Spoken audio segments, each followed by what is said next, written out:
do Senhor, livro de Atos dos Apóstolos, capítulo 17, de 16 até ao 23. Abra a sua Bíblia. Atos dos Apóstolos, capítulo 17, versos 16 até ao verso 23. Diz assim a palavra de Deus: enquanto Paulo os esperava em Atenas, revoltava-se nele o seu espírito, vendo a cidade cheia de ídolos. Argumentava, portanto, na sinagoga com os judeus e os gregos devotos, e na praça, todos os dias, com os que se encontravam ali. Ora, alguns filósofos epicureus e estoicos disputavam com ele. Uns diziam: que quer dizer esse paroleiro? E outros: parece ser pregador de deuses estranhos, pois anunciava a boa nova de Jesus e a ressurreição. E tomando, o levaram ao Areópago, dizendo: poderemos nós saber que nova doutrina é essa de que falas? Pois tu nos traz aos ouvidos coisas estranhas. Portanto, queremos saber o que vem a ser isto. Ora, todos os atenienses, como também os estrangeiros que ali residiam, de nenhuma outra coisa se ocupavam, senão de contar ou ouvir a última novidade. Então Paulo, estando em pé no meio do Areópago, disse: varões atenienses, em tudo vejo que sois excepcionalmente religiosos, porque, passando eu e observando os objetos do vosso culto, encontrei também um altar em que estava escrito: ao Deus desconhecido. Esse, pois, que vós honrais sem o conhecer, é o que vos anuncio.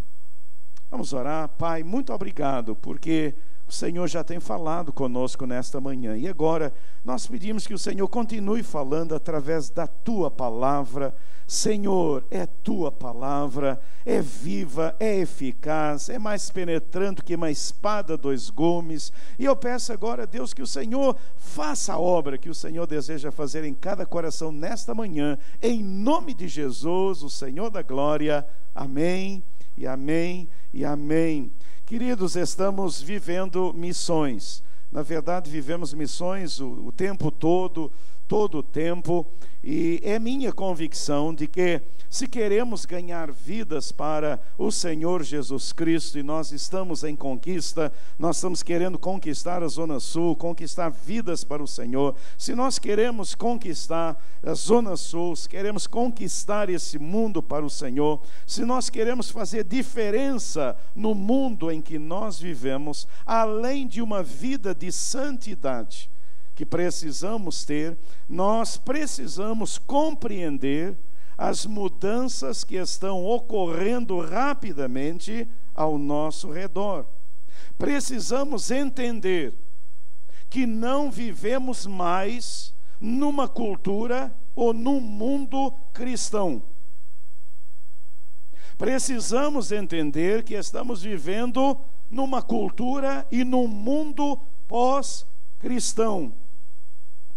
O que significa dizer que a maior parte da cultura ocidental não aceita mais as verdades bíblicas como base da sua filosofia ou do seu consenso moral. O mundo pós-cristão, nós precisamos entender isto. O mundo pós-cristão rejeita qualquer noção de verdade absoluta. Qualquer noção de verdade absoluta. O mundo pós-cristão considera que todos os pontos de vista, todos os estilos de vida, todas as crenças e todos os comportamentos são igualmente válidos. É nesse mundo que precisamos fazer diferença. O mundo pós-cristão, preste atenção nisso, o mundo pós-cristão rejeita aquilo que é básico no Evangelho, o pecado. o pecado. E como tal, não dá valor às grandes verdades do cristianismo, como a encarnação de Jesus, a reconciliação do homem com Deus e a cruz do Calvário. O mundo não aceita e não crê mais. O mundo pós-cristão rejeita as verdades fundamentais da palavra de Deus e tenta estabelecer uma nova religiosidade universal. Uma nova religiosidade universal na qual homens e mulheres podem atingir o seu pleno potencial sem o Deus da Bíblia. O importante para o mundo pós-cristão é o poder e o potencial humano interior. Esse mundo rejeita completamente a verdade de que todos pecaram e carecem da glória de Deus. E todos precisam do poder e da graça de Deus para se livrar do pecado. Por isso, cada vez menos se prega sobre o pecado nas igrejas, para não afugentarmos as pessoas, quando na verdade a grande necessidade é que cada um se reconheça pecador perdido. Queridos, como testemunhar de Jesus numa sociedade pós-cristã? Como realizar missões numa sociedade pós-cristã? Como ser o missionário de Jesus numa sociedade pós-cristã? Como? Essa é a questão. Eu tenho sido procurado por jovens universitários. Eu tenho sido procurado por irmãos manifestando exatamente essa dificuldade. Pastor, como falar de Jesus para pessoas que não creem mais nas verdades do Evangelho? Como? Eu creio que a resposta a todas essas questões, ela está no texto que nós acabamos de ler e na atitude e nas estratégias usadas pelo apóstolo Paulo para testemunhar de Jesus fora de Israel, em Atenas, ao povo grego, à época, uma sociedade, um povo completamente pagã e anticristã. Por isso eu desejo compartilhar, ou pelo menos começar a compartilhar, nesta manhã, esse tema, missões cristãs no mundo pós-cristão. Como ser missionário, evangelista, como testemunhar de Jesus. Como um cristão vai testemunhar de Jesus para um pós-cristão? Completamente desconectados. Hoje estamos completamente desconectados desse mundo. Cristianismo e pós-cristianismo estão desconectados. Como fazer essa conexão? Eu creio que a resposta está nesse texto. Eu quero pedir ao Espírito Santo que nos ajude nesta manhã a de alguma forma entender um pouco mais, para que o Senhor possa nos usar com poder e graça. Para sermos missionários cristãos no mundo pós-cristão, é necessário que cada um de nós possua algumas qualidades, algumas visões, para que você possa ser bem-sucedido. E uma delas, irmãos, é esta: um sentimento de profunda indignação. Agora deixa eu dizer para você uma coisa: a indignação do crente, preste atenção nisso, a indignação do crente não é para gerar raiva. A indignação, e essa é uma questão que me parece precisa ficar clara, a indignação espiritual não nos leva a nos revoltarmos contra as pessoas e partirmos para elas. Não, essa indignação gera amor e compaixão pelas pessoas. Precisamos entender isso, porque o mundo pega essa palavra indignação e diz: estão nos discriminando. Olha, estão falando contra isso, e os crentes vão sair da igreja com um pau na mão para bater em todos os pecadores perdidos. A indignação na Bíblia, a indignação que o crente sente, ela gera amor, não gera irritação. Por isso eu tenho lhes falado sobre essas postagens no Facebook e quejandos. Você pode se indignar com a política, você pode se indignar com a corrupção, mas não com a indignação do mundo, com a indignação de um cristão. A indignação de um cristão o leva ao martírio e não a martirizar. A indignação de um cristão o leva a dar a vida pelo outro e não a matar o outro. Nós estamos dando munição para os inimigos do Evangelho. A atitude dos cristãos não é essa indignação que a Bíblia fala, não. Se queremos fazer diferença, haveremos de ser possuídos por esse sentimento de profunda indignação que está lá no texto. Veja, enquanto Paulo, é bem interessante, Paulo foi na frente, Paulo foi sozinho para Atenas, os seus colegas de ministério foram depois. Enquanto esperava por eles em Atenas, Paulo ficou profundamente indignado ao ver que a cidade estava cheia de ídolos.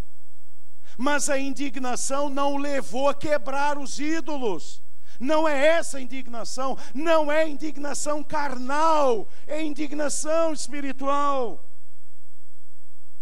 A igreja não tem entendido isto. O Senhor, o exército do Senhor é um exército sem arma. A nossa arma é a Bíblia, é a palavra de Deus. O que nos move é o amor, não é o ódio nem a raiva. Paulo está lá e ele ficou indignado ao ver a cidade cheia de ídolos. Depois, mais adiante, alguns filósofos epicureus e estoicos começaram a discutir com ele. Alguns perguntavam: o que está tentando dizer esse tagarela? Outros diziam: parece que ele está anunciando deuses estrangeiros, pois Paulo estava pregando as boas novas a respeito de Jesus e da ressurreição. O que vemos aqui? Paulo indignado com o quê? Com a situação espiritual, daquele povo. É impressionante que Paulo parece que não fica impressionado, como a gente hoje que vai a Atenas, que na verdade é só ruína. No tempo dele não. Hoje você vai lá no Areópago e tem lá uma inscriçãozinha. Aqui no cimo dessa montanha de pedra era o Areópago. Mas no tempo de Paulo, lá estava esse edifício imponente. Lá está a Acrópolis. Lá estão todos aqueles edifícios, tudo caído aos pedaços. No tempo de Paulo, não.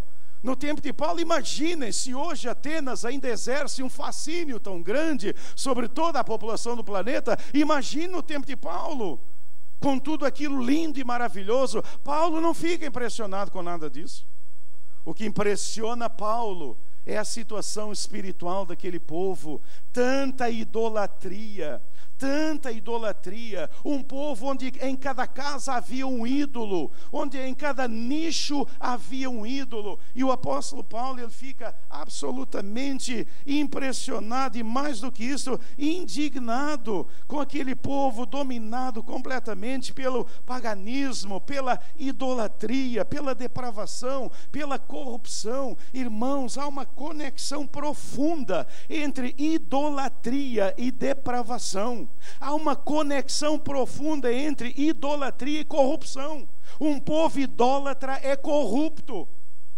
É por isso que nós falamos e pregamos contra a depravação, porque atrás de uma depravação vem outra e outra e outra e outra. Irmãos, nós não pregamos porque odiamos, nós pregamos porque Deus ama e Deus sabe o que vai acontecer. Todo o povo idólatra é um povo corrupto, é um povo depravado.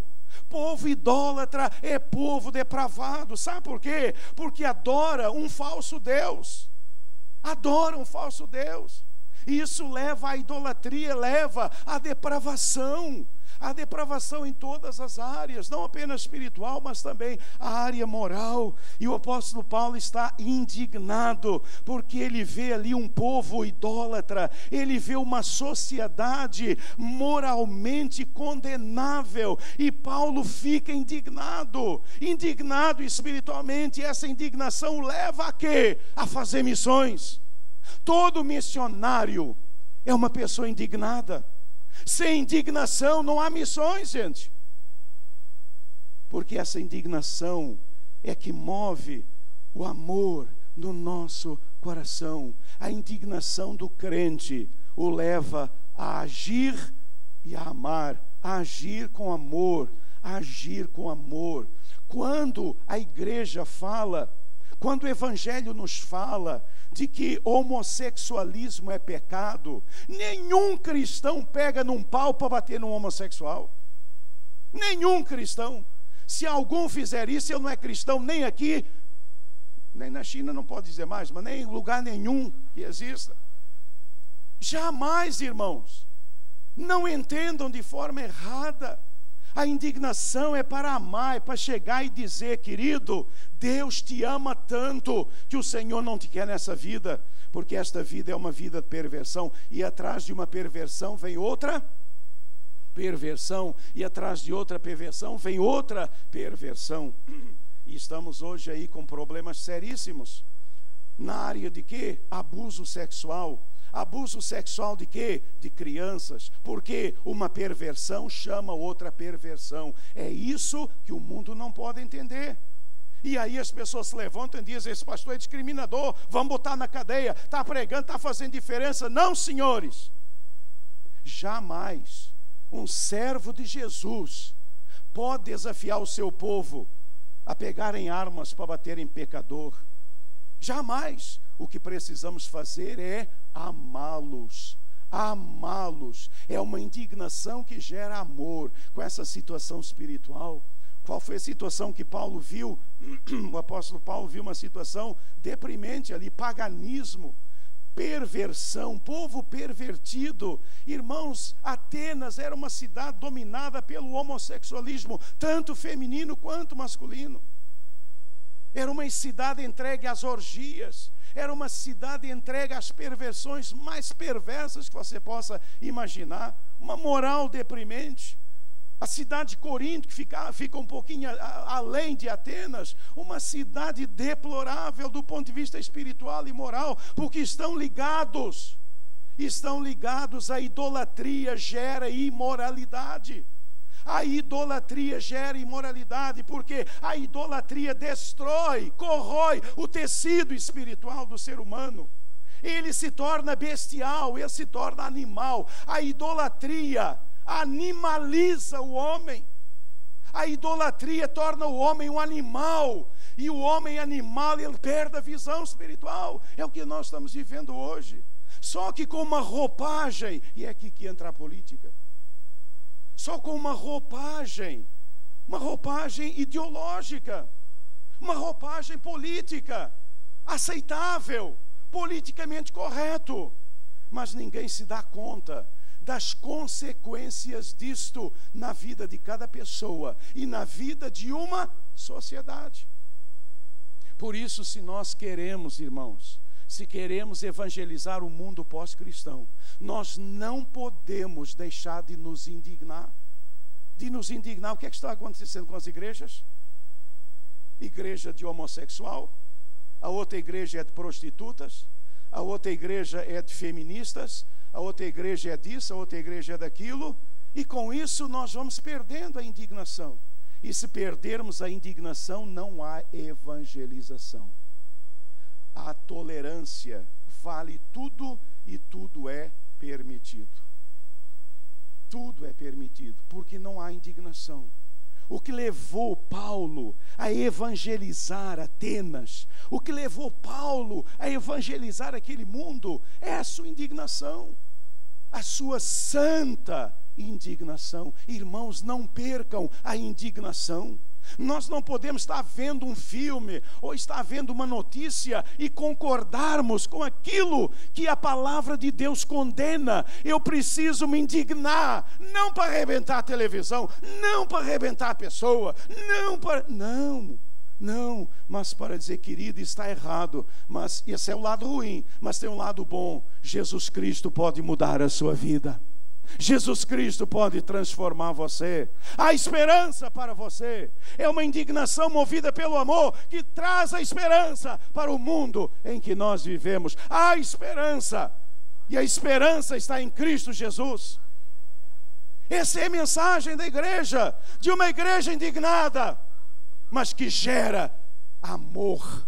E a minha oração é que nós saímos daqui indignados, mas possuídos pelo amor de Jesus, para dizer, está errado. Irmãos, alguém precisa dizer que está errado. Alguém precisa dizer que está errado. As pessoas não querem ouvir, mas elas precisam saber, está errado, mas tem solução. Tem solução para o seu erro. Tem solução para o seu erro. Está errado. E aí? Tem solução. A solução é Jesus Cristo. Aleluia. Louvado seja o nome do Senhor. Há solução, mas tem que partir de um coração indignado. A igreja de Cristo está perdendo a indignação. Sabe por quê? Porque a igreja de Cristo está mais preocupada em crescer do que em gerar Cristo na vida das pessoas. Irmão, se eu quiser que essa igreja cresça e cresça e cresça, só tem um jeito. Só tem um jeito, é você alargar o caminho. Alargar o caminho. A Bíblia diz que, como é que é o caminho que leva à salvação? É estreito e... Aí a gente, o que é que a gente faz? A gente alarga. A gente alarga o caminho. Só que esse caminho largo leva aonde? Na igreja, mas caminho da perdição. Na igreja, mas a caminho da perdição. Então precisamos ser uma igreja indignada. Como o apóstolo Paulo, enquanto ele esperava ali em Atenas, ele ficou profundamente indignado. Paulo não saiu com nenhum doido, pregando contra, falando contra, destruindo nada. Mas essa indignação santa, ela gera um amor profundo que nos leva à ação, levando a esperança que é Cristo Jesus.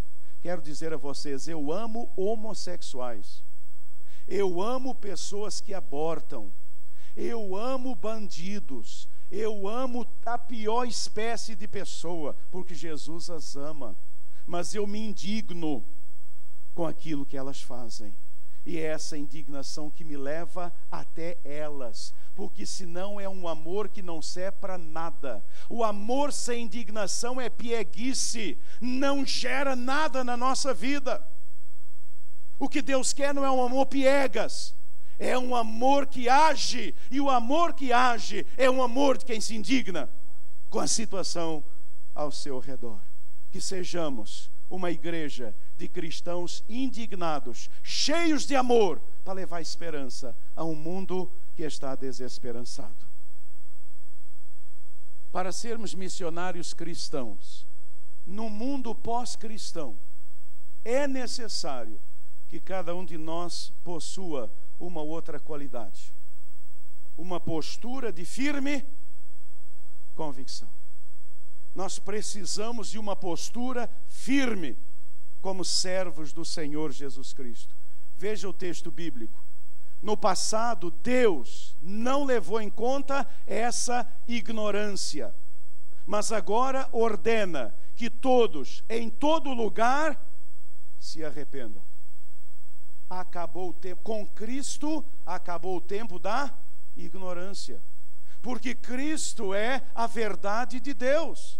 Então, se Cristo é a verdade de Deus, acabou o tempo da ignorância. O tempo da ignorância foi até a vinda de Cristo. Com a vinda de Cristo, Paulo diz agora, acabou. E Deus dá uma ordem, que em todo lugar as pessoas se arrependam.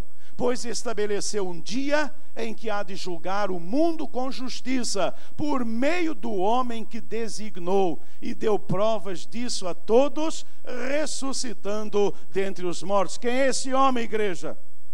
Esse homem, Jesus Cristo. Esse homem, Jesus. Uma postura de firme convicção de que todos são ou somos pecadores perdidos. Todos somos pecadores perdidos. É uma outra convicção que a igreja está perdendo, irmãos. Uma outra convicção. Todos somos pecadores perdidos aos olhos do Senhor. Todos éramos, aqueles que se converteram, aqueles que não se converteram, eles são pecadores perdidos, e alguém precisa dizer isso para eles, porque eles acham que não. Eles acham que não. Então alguém precisa levar essa mensagem, como trouxeram a mensagem para mim e para você. Você é um pecador perdido. Deus não levou em conta essa ignorância, mas agora ordena em todo lugar que se arrependam. Arrependa de quê? Deus manda arrepender de quê, igreja? Arrepender dos seus pecados. Arrepender dos seus pecados. Então essa é a mensagem do Senhor. Você precisa se arrepender dos seus pecados. Você é um pecador perdido aos olhos de Deus. Não, pastor, mas eu nunca matei. Bom, biblicamente falando, você até já matou, e eu posso provar para você que você é um homicida ou uma homicida. A Bíblia diz que se você já sentiu ódio no coração, você é um homicida aos olhos do Senhor.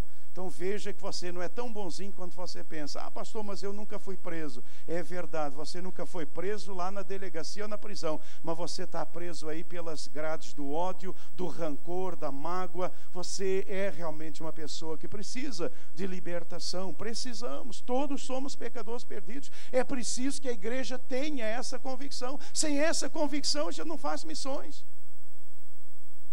Essa história do universalismo, essa história de todos somos irmãos, não somos, não.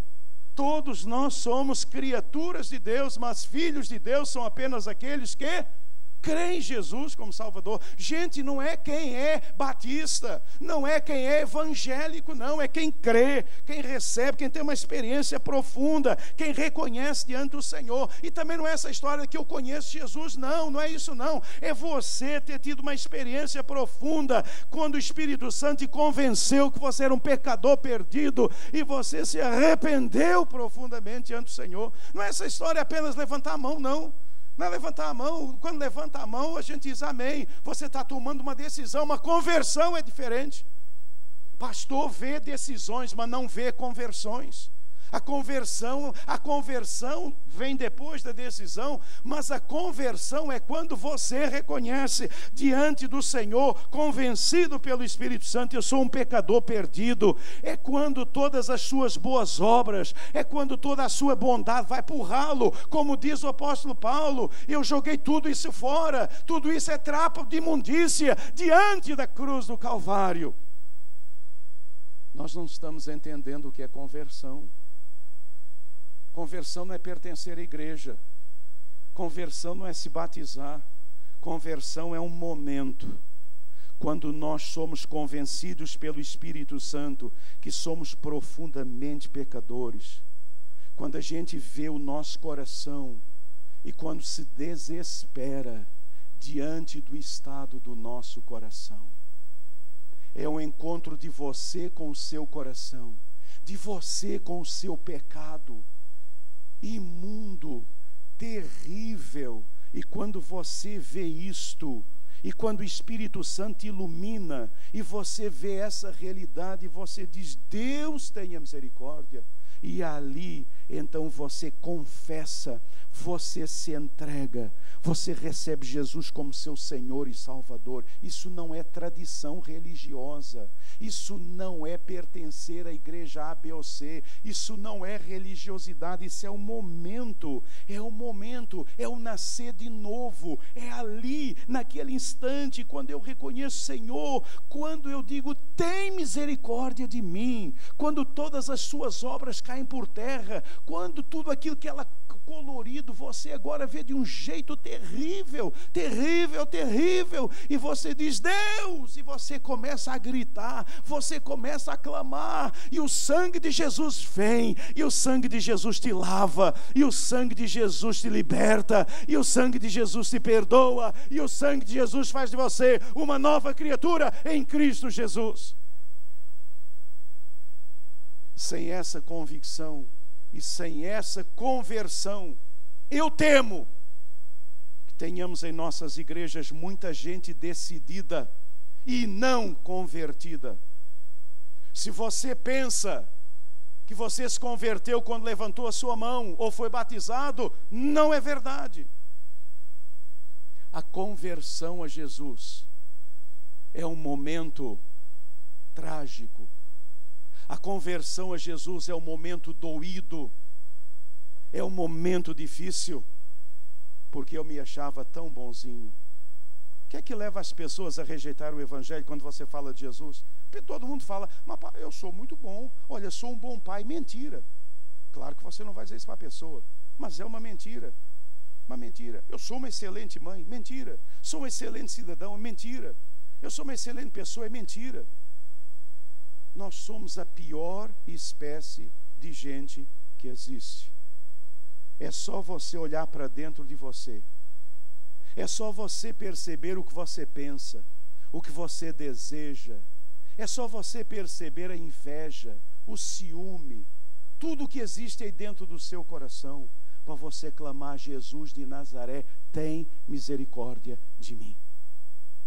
Conversão começa com a compunção e com o reconhecimento, eu sou um pecador perdido. Nós precisamos ter uma outra convicção profunda, para sermos missionários, para fazermos diferença. A convicção de que todos precisam conhecer esse homem que Jesus, que Deus deu, esse homem que Deus designou.